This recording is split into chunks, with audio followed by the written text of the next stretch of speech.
Stress के बारे में, उनके टाइप क्या है और उससे रिलेटेड किस तरह से क्वेश्चन पूछे जाते हैं, इसके बारे में हम डिस्कस किए थे।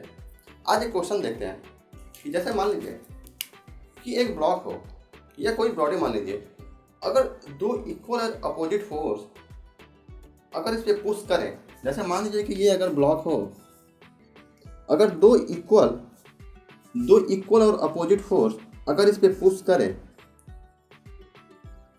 ये आपका आया हुआ क्वेश्चन है, आपके एग्जाम में नहीं आया लेकिन किसी न किसी एग्जाम में ये आया हुआ क्वेश्चन है कि दो इक्वल और अपोजिट को फोर्स अगर पुश करें तो इसमें किस तरह का स्ट्रेस डेवलप होगा।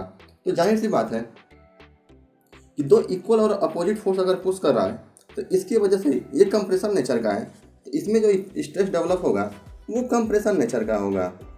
लेकिन यहीं पे अगर ये पुल करेगा तो उसमें जो स्ट्रेस डेवलप होगा वो टेंशन नेचर का होगा। ये आया हुआ क्वेश्चन था। अगर यहीं पे एक और क्वेश्चन पूछें कि एक और क्वेश्चन है कि Hooke's law is applicable on, Hooke's law applicable करता है सबसे पहला option up to proportional limit, दूसरा है अप टू इलास्टिक लिमिट, तीसरा है up to yielding point, up to yield point. मान लीजिए 3 ऑप्शन हो तो इन तीनों में से कौन सा होगा। तो आज हम इसी के बारे में डिस्कस करेंगे कि ये हुक्स लॉ, ये एक्चुअल में हुक्स लॉ होता क्या है। उसके बाद इस क्वेश्चन को डिस्कस करेंगे कि इस क्वेश्चन का मतलब क्या होगा और इसका आंसर क्या होगा। तो सबसे पहले इसको हम रफ करते हैं। ओके, सबसे पहले देखते हैं कि हुक्स लॉ होता क्या है। जैसे मान लीजिए कि ये कोई ऑब्जेक्ट हो, कोई बॉडी हो, अगर मैं पकड़ के इसको खींचने लगूं, हमारे खींचने की वजह से, एक्सटर्नल फोर्स की वजह से इसमें स्ट्रेस जनरेट होगा। और ज़्यादा इसको खींचने लगूं तो इसके मॉलिक्यूल्स में चेंजिंग होना शुरू हो जाएंगे और ये प्लास्टिक डिफॉर्मेशन कंडीशन में पहुंच जाएगा। इसकी लंबाई बढ़ने लगेगी। यानी कि हम जैसे मान लीजिए कि ये कोई ऑब्जेक्ट हो, अगर हम इसको पकड़ के खींच रहे हैं तो जाहिर सी बात है कि ज़्यादा खींचने से ये बढ़ के इतना हो सकता है। तो जो यहाँ पे ये पहले इसकी लेंथ L थी, बाद में इसकी लेंथ बढ़ के L प्लस L हो गई, डेल L हो गई, यानी कि डेल्टा L इसकी चेंजिंग लेंथ में चेंजिंग है।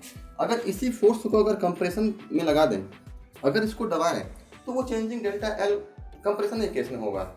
लेकिन यहाँ पे मान लीजिए कि ये चेंजिंग इसमें डेल L हो, तो जाहिर सी बात है कि फोर्स लगाने से इसमें स्ट्रेस आता है, तो उस स्ट्रेस की वजह से इसकी लंबाई में चेंजिंग हो रही है। मतलब स्ट्रेस और इसकी चेंजिंग में कोई रिलेशन डेवलप हो रहा है। इससे पहले एक टर्म देखते हैं कि स्ट्रेन क्या होता है। कोई भी ऑब्जेक्ट हो, उसकी लेंथ में, विड्थ में, हाइट में जो भी चेंजिंग हो रही है वो चेंजिंग अपॉन उसकी ओरिजिनल लेंथ। अभी इसको डिटेल में डिस्कस करेंगे, लेकिन बस अभी समझने के लिए, मतलब इसकी लंबाई में जो चेंजिंग हो रही है वो उसके इनिशियल लेंथ के रेस्पेक्ट में L प्लस डेल्टा L हो गई।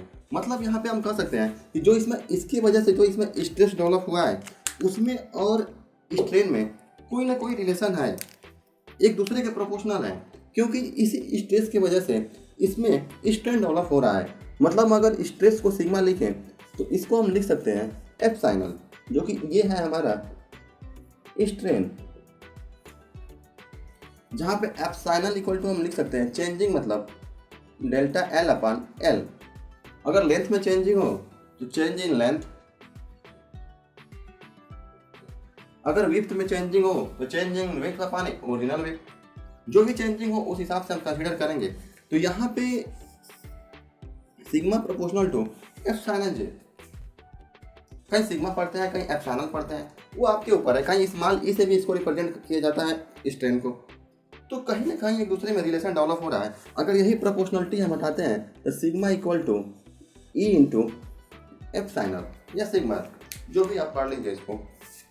इसी ई को हम कहते हैं एंग मॉडुलस, जो कि मटेरियल की प्रॉपर्टी कही जाती है।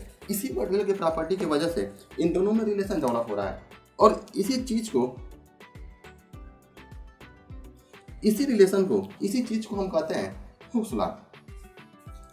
तो इसमें एक चीज आपको ध्यान देने वाली है, ये तो समझने के लिए था। इसको हम डिटेल में अभी देखेंगे, ये तो समझने के लिए था। तो हमें देखना है कि हुक्स लॉ में हमें पढ़ना क्या है। तो सबसे पहले हम देखेंगे हुक्स लॉ होता क्या है, ई के लिए, जी के लिए, के के लिए, उसके एजम्पशंस क्या हैं और उस पर बेसिक क्वेश्चन कैसे बन सकते हैं। तो अगर ये चीज़ें अब शुरू करते हैं कि अगर किसी मटेरियल को हम खींच रहे हैं या कंप्रेस कर रहे हैं, दोनों ही केस में इसमें स्ट्रेस डेवलप होगा और उस स्ट्रेस की वजह से इसमें स्ट्रेन आएगा और उसी स्ट्रेस की वजह से उसमें स्ट्रेन आ रहा है। मतलब हम कह सकते हैं कि स्ट्रेस स्ट्रेन पे डिपेंड करता है, यानी कि प्रोपोर्शनल है। और इसी स्ट्रेस को जब हम हटाते हैं तो sigma proportional to E into epsilon, इसी ई को हम कहते हैं Young modulus of elasticity. Young modulus of elasticity, ये आपका स्ट्रेन है,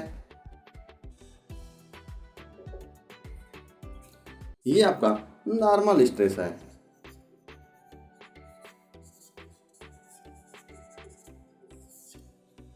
तो सबसे पहला रिलेशन बना आपका, सबसे पहला ई के फॉर्मेट में अगर देखें हम तो इसमें ई जो डेवलप हुआ यंग मॉडुलस ऑफ इलास्टिसिटी, इसी को अगर थोड़ा आगे बढ़ा दें तो सिग्मा स्ट्रेस इक्वल टू हम लिख सकते हैं P by A equal to E जो आपका यंग मॉडुलस है, और स्ट्रेन इक्वल टू बताए हैं हम लिख सकते हैं डेल एल बाई एल, जहाँ पे डेल्टा एल है चेंज इन लेंथ, एल उसकी इनिशियल लेंथ या ओरिजिनल लेंथ। तो यहाँ से हम डेल्टा एल इक्वल टू लिख सकते हैं उसकी लंबाई में जो चेंजिंग होगी P L by A E, A जो है उसका क्रॉस सेक्शनल एरिया है, E Young modulus of elasticity, P load external force जो भी है, एल उसकी लेंथ है। जैसे मान लीजिए कि कोई ऑब्जेक्ट है, अगर ये इस पे पी न्यूटन का लोड लग रहा हो, इसकी एरिया ए हो, इसकी लंबाई एल हो, इस मटेरियल की प्रॉपर्टी ई हो, तो इसमें चेंजिंग लेंथ क्या होगा, इस फार्मूले से आप निकाल सकते हैं। ये फार्मूला या ये फार्मूला, इसकी सहायता से आप इसको इजीली निकाल सकते हैं। और इसमें सबसे ज़रूरी बात है कि एग्जाम में पूछा क्या जाता है, ये चीज़ें समझने के लिए थी। यहाँ से आपके एग्जाम में बहुत कम चांस है किया, एग्जाम में पूछता है कि ई क्या है, मटेरियल प्रॉपर्टी है। तो सबसे पहले ध्यान देना है कि जो ई होता है वो ई उस ऑब्जेक्ट की मटेरियल प्रॉपर्टी है। ये आपके एग्जाम में पूछता है, 4 ऑप्शन हो तो ये चीज़ें आप जरूर देखेंगे। ये बहुत ज़्यादा पूछता है, इसको स्टार मार के लिखिए कि ई जो है यहाँ पे मटेरियल की प्रॉपर्टी है। दूसरा स्ट्रेन, स्ट्रेन की यूनिट क्या होती है, यहाँ पे हम डिटेल में नहीं चल रहे हैं। स्ट्रेन की यूनिट क्या होती है, क्योंकि स्ट्रेन क्या है delta L by L, L भी लेंथ है, डेल्टा एल भी लेंथ है, ए भी लेंथ है। तो अगर दोनों की यूनिट हम देखें metre by metre, centimetre by centimetre, M by M, दोनों कट जाता है, मतलब जो स्ट्रेन है वो यूनिट लेस होता है। तो दूसरा टर्म आपको ये हाईलाइट करना है, पहला टर्म ये रहा कि ये इसकी मटेरियल प्रॉपर्टी है, सिग्मा इसकी यूनिट लेस है। जो ई क्या है, यंग मॉडुलस ऑफ इलास्टिसिटी, या इसको ऐसे भी बोल सकते हैं कि सिग्मा, अगर ऐसे ई हम लिखें तो E equal to sigma upon epsilon का रेशियो होता है। अब दूसरा टर्म आता है इसमें,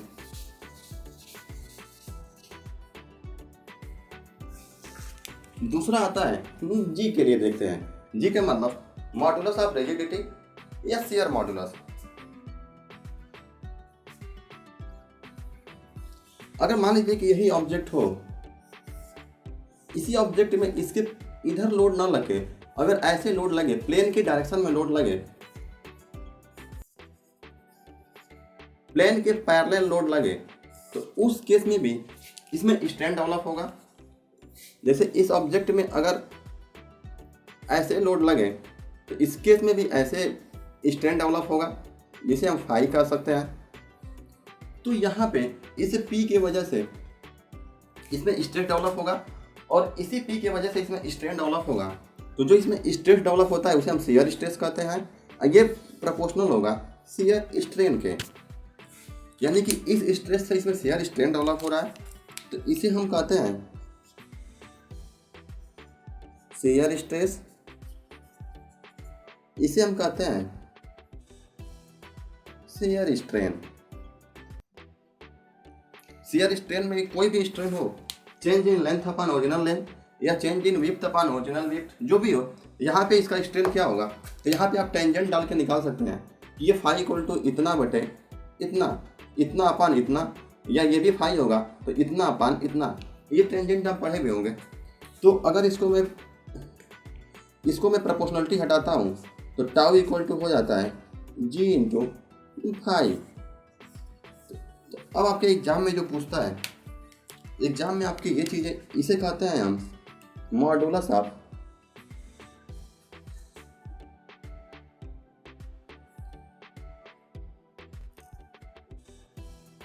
इसे हम कहते हैं मॉडुलस ऑफ रिजिडिटी या शियर मॉडुलस।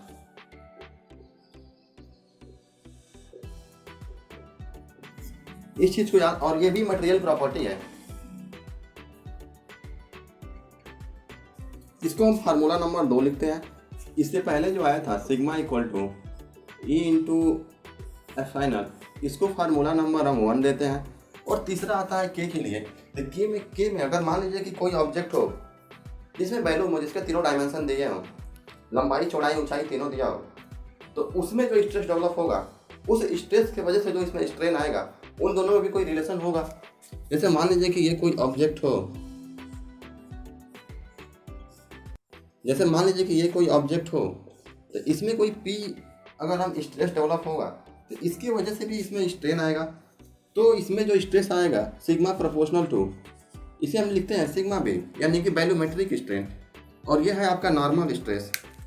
तो अगर इसमें प्रोपोर्शनलिटी हटाते हैं तो sigma equal to K into F sigma B, ये आपका फार्मूला नंबर 3। ये आपका है नॉर्मल स्ट्रेस, इसे हम बोलते हैं बल्क मॉडुलस।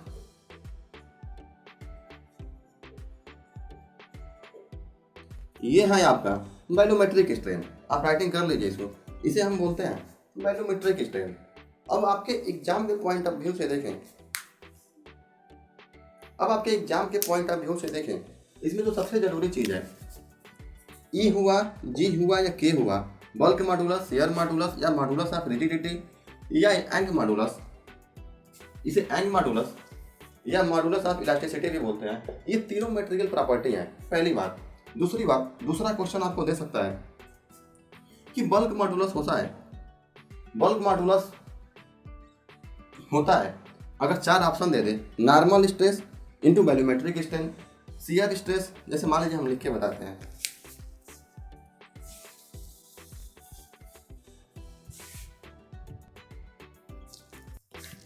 अब जो भी चीजें बताई जा रही हैं उसको ध्यान से देखिएगा। सबसे पहला फार्मूला था sigma equal to E into sigma. दूसरा फार्मूला था tau equal to G into phi. तीसरा फार्मूला आया है sigma equal to K into एफ साइनल बी, जहां पे सिग्मा आपका नॉर्मल स्ट्रेस है,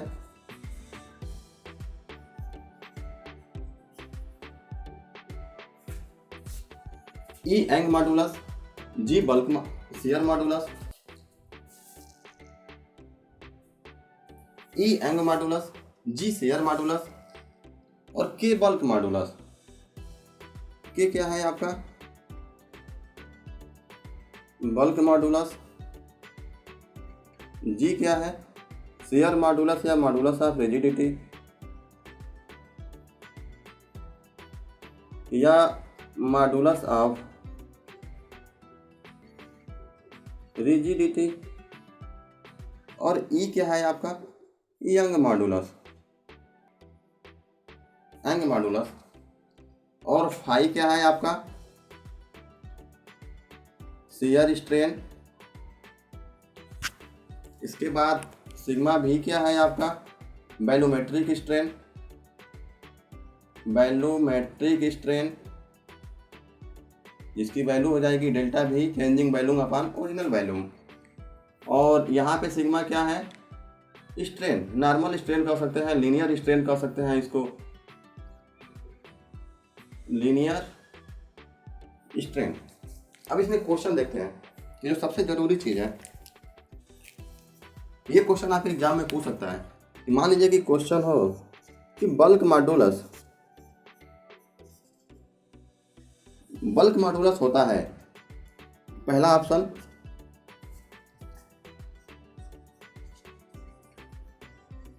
नॉर्मल स्ट्रेस से and linear strain, option number 2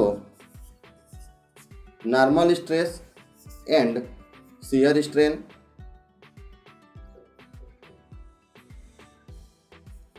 option number C shear stress and shear strain, shear strain, option number D normal strain and volumetric strain, normal strain and volumetric strain, volumetric strain. इसमें कौन सा option होगा, bulk modulus किसकी वजह से होता है, यहाँ पे आप देख रहे हैं नॉर्मल स्ट्रेन और वैल्यूमेट्रिक स्ट्रेन से, ऑप्शन नंबर डी सही। ऐसा ही क्वेश्चन आपसे फ्रेम हो सकता है कि शियर मॉडुलस होता है तो शियर स्ट्रेस और शियर स्ट्रेन की वजह से, ये चीज़ें की पॉइंट है, इसको की पॉइंट बना के लिखिएगा आप। यंग मॉडुलस होता है नॉर्मल स्ट्रेस और लीनियर स्ट्रेन से। इसके बाद ई, जी और के तीनों मटेरियल की प्रॉपर्टी हैं। अब बात करते हैं इसके कुछ एजम्पशंस के बारे में जो आपके एग्जाम में पूछ सकता है। तो सबसे पहले हुक्स लॉ का पहला एजम्पशन है कि मटेरियल इलास्टिक होनी चाहिए। दूसरा एजम्पशन है मटेरियल होमोजीनियस होना चाहिए। तीसरा इसका एजम्पशन है कि मटेरियल आइसोट्रॉपिक होना चाहिए। इलास्टिक का मटेरियल होता है कि अगर ये मान लीजिए कोई मटेरियल हो, इसको मैं खींच के छोड़ दूँ तो अपने ओरिजिनल शेप में आ जाए, तो इसे हम कहते हैं कि इसमें इलास्टिसिटी है, ये इलास्टिक मटेरियल है। होमोजीनियस का मतलब होता है कि जैसे मान लीजिए कि कोई मटेरियल हो, एक पॉइंट वहाँ पे हो, एक पॉइंट यहाँ पे हो, एक पॉइंट वहाँ पे हो। अगर यहाँ पे मटेरियल प्रॉपर्टी इसका E1 हो, यंग मॉडुलस जो इसकी मटेरियल की प्रॉपर्टी है E1 हो, यहाँ पे E2 हो, यहाँ पे E3 हो, यहाँ पे E4 हो, तो किसी भी मटेरियल के पर्टिकुलर सभी पॉइंटों पे एक डायरेक्शन में जो उसकी मटेरियल की प्रॉपर्टी होती है वो सेम होती है। इसका मतलब हुआ कि मान लीजिए कि यहाँ पे इसका डायरेक्शन ये है, इसका भी डायरेक्शन ये है, इसका भी डायरेक्शन ये है, लेकिन E4 की डायरेक्शन अपोजिट डायरेक्शन में है, तो इन तीनों की E1, E2 और E3 इस केस में सेम होंगे। यानी कि होमोजीनियस मटेरियल वो है जिसमें मटेरियल प्रॉपर्टी सेम होगी एक डायरेक्शन में, material property same in A direction. ये चीज़ें आपको ध्यान रखनी है, जो आपके ऑप्शंस में आएंगे ये चीज़ें आपको देखनी है कि जितने भी पॉइंट हो उसमें सभी पॉइंटों में पर्टिकुलर एक डायरेक्शन में जो उसकी मटेरियल की प्रॉपर्टी होगी वो सेम होगी। अगर मान लीजिए कि ये E4 इस डायरेक्शन में है, यहाँ पे अगर E5 लग रहा हो तो दोनों डायरेक्शन सेम हो, तो इस केस में हो जाएगा E4 = E5। लेकिन यहीं पे आइसोट्रॉपिक का मतलब होता है कि किसी पर्टिकुलर पॉइंट पे जो तीनों डायरेक्शन में मटेरियल की प्रॉपर्टी होगी, X, Y और Z डायरेक्शन में E1, E2, E3 वो तीनों सेम होगी। किसी पर्टिकुलर एक पॉइंट पे जो तीनों डायरेक्शन में मटेरियल की प्रॉपर्टी होगी वो सेम होती है, तो इसे कहते हैं हम आइसोट्रॉपिक मटेरियल। इसे भी आप ध्यान रखेंगे, ये भी आपके एग्जाम में पूछता है। एक बार और रिपीट कर रहा हूँ, इलास्टिक मटेरियल, इलास्टिक के मतलब अगर इसको खींच को छोड़ दे तो अपनी ओरिजिनल शेप में आ जाए। होमोजेनियस, कोई भी मटेरियल चाहे कितने भी पॉइंट हो, उस पॉइंट पे सेम डायरेक्शन में जो भी मटेरियल की प्रॉपर्टी होगी वो सेम होगी। आइसोट्रॉपिक का मतलब किसी पर्टिकुलर पॉइंट में जो X, Y, Z डायरेक्शन में जो मटेरियल की प्रॉपर्टी होती है वो सेम होती है। तो ये इसके एजम्पशंस हो गए जो सबसे ज़्यादा ऑब्जेक्टिव क्वेश्चन के रूप में यहाँ से पूछे जाते हैं। अब इसे कुछ क्वेश्चन देखते हैं जो आपके एग्जाम में पूछे जा सकते हैं, जो सबसे ज़रूरी क्वेश्चन हैं। सबसे पहला क्वेश्चन, हुक लॉ किसके लिए एप्लीकेबल होता है? ऑप्शन नंबर ए, ये चीज़ें आप नोट्स बनाते जाइएगा। ऑप्शन नंबर ए होमोजेनियस के लिए, आइसोट्रॉपिक के लिए, ए और बी दोनों और none of these. Hooke's law applicable होता है होमोजेनियस और आइसोट्रॉपिक के लिए। होमोजेनियस का मतलब अगर मान लीजिए कि ये मटेरियल है तो जितने भी इसमें पॉइंट हो, एक डायरेक्शन में जो भी मटेरियल की प्रॉपर्टी होगी ये सारे सेम होंगे। लेकिन आइसोट्रॉपिक का मतलब किसी पर्टिकुलर पॉइंट पे तीनों डायरेक्शन में जो भी मटेरियल की प्रॉपर्टी होती है एक्स वाई जेड में वो सेम होते हैं, तो ये दोनों के लिए एप्लीकेबल होता है। दूसरा question, Hooke's law is applicable up to proportional limit या अप टू यील्डिंग पॉइंट। तो प्रोपोर्शनल लिमिट का मतलब होता है कि जैसे मान लीजिए कि कोई रॉड हो या कोई भी मटेरियल ले लीजिए, अगर उसको हम स्ट्रेच करते जाएं, अगर उसको मैं खींचूं तो खींचने की वजह से उसकी लंबाई बढ़ने लगती है, लेकिन कुछ समय बाद इसके इंटरनल मॉलिक्यूल्स में चेंजेस होने के कारण ये बहुत तेज़ी से बढ़ने लगता है। तो इसका मतलब हुआ कि इसको हम इतना खींचें और खींच के छोड़ दें कि अपने इनिशियल कंडीशन में आ जाए, तो इसे हम कहते हैं इलास्टिक पॉइंट, जहाँ से अपने इनिशियल कंडीशन में आ जाए। लेकिन उससे पहले भी एक पॉइंट होता है जिसे हम कहते हैं प्रोपोर्शनल लिमिट। इसका मतलब होता है कि मान लीजिए कि अगर हम एक्सटर्नल लोड लगा के खींच रहे हैं जिसकी वजह से इसमें स्ट्रेस आएगा और जिसकी वजह से उसमें स्ट्रेन आएगा, तो अगर खींचने के बाद मान लीजिए कि हम खींचते गए तो यहाँ पे इसका आता है प्रोपोर्शनल लिमिट और इसी के जस्ट पास में आता है इलास्टिक लिमिट।